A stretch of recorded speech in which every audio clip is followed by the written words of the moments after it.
আগে তো জগতে ছিলি, কত কিছু করছি। তো পরমেশ্বর পিতা আমাদের কাছে কি সাক্ষী চায়, বিশ্বাস চায়, প্রেম চায়, ভালোবাসা চায়। একটা মুরগি তার বাচ্চাকে কিভাবে সে আটকে রাখে, একটা চিল যদি উড়ে যায় ছুটে বাচ্চাগুলোকে পালকের মধ্যে রেখে দেয়।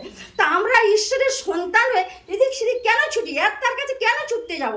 যখন যেটা দরকার প্রয়োজন, পিতা গো আমার আজ এই জিনিস দরকার, তুমি দাও। আমাদের পিতা দেয় না, দেয়নি? মন খুলে দেয়, উপচে দেয়। 1 টাকা চাইলে 2 টাকা দেয়, 2 টাকা চাইলে 3 টাকা দেয়। সে দিদিভাই কি বললো যে তার মা ছিঁড়া টাকাটা দিচ্ছে।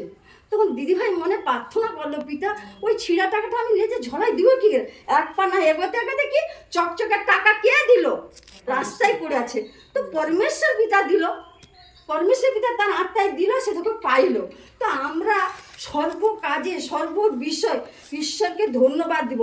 যত ঈশ্বরকে সারাদিন ধন্যবাদ দিতে থাকবো, তো ঈশ্বর আমার সারাদিন কাজ করতে থাকবে। আমরা লাভের সন্তান হব, লোভের সন্তান নয়। আর দেখো সাংসারিতে আমরা সারাদিন কত ভালো মন্দ খাবার খাচ্ছি দেহটাকে বাঁচাবার জন্য, কিন্তু এই আত্মা বাঁচাতে হলে সারা সপ্তাহ এই জেরুসালেমে আসতে হবে।